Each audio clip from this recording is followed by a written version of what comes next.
কোনো সিনেমা নয়, বরং বাস্তবেই এখন রাজপথে মানুষের মুখোমুখি হচ্ছে রোবট। সম্প্রতি চীনের একটি ব্যস্ত সড়কের ফুটপাতে মোটর বাইক চালানোর সময় এক চালককে কৃত্রিম বুদ্ধিমত্তা সম্পন্ন একটি রোবট বাধা দেয়। কিন্তু ফুটপাত দিয়ে বাইক চালাতেই সামনে রোবট পুলিশ দেখে কেন পালিয়ে গেল এই চালক? এ নিয়ে বিস্তারিত দেখুন ডেস্ক রিপোর্টে।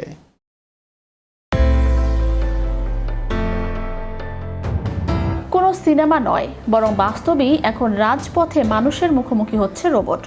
সম্প্রতি চীনের একটি ব্যস্ত সড়কের ফুটপাতে মোটর বাইক চালানোর সময় এক চালককে কৃত্রিম বুদ্ধিমত্তা সম্পন্ন একটি রোবট বাধা দেয়, আর এতেই ঘটে বিপত্তি। মুহূর্তেই এই ভিডিওটি বিশ্বজুড়ে নজর কেড়েছে সবার। ভিডিওটিতে দেখা যায় চীনের একটি শহরে এক ব্যক্তি আইন অমান্য করে ফুটপাত দিয়ে বাইক চালিয়ে যাচ্ছিলেন। হঠাৎই তার সামনে এসে দাঁড়ায় মানুষের মতো গঠনের একটি হিউম্যানয়েড রোবট।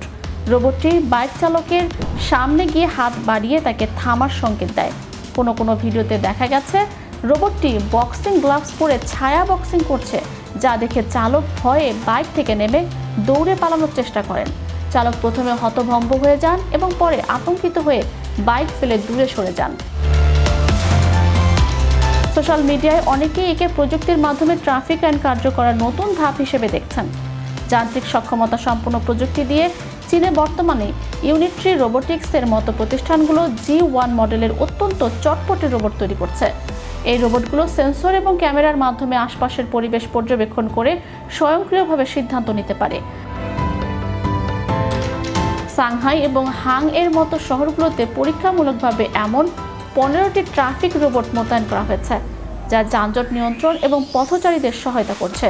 যদিও ভিডিওটি অত্যন্ত বিনোদনমূলক, তবে বিশ্লেষকদের মতে এটি একটি পরিকল্পিত প্রাঙ্ক বা প্রযুক্তির সক্ষমতা প্রদর্শনের অংশ হতে পারে।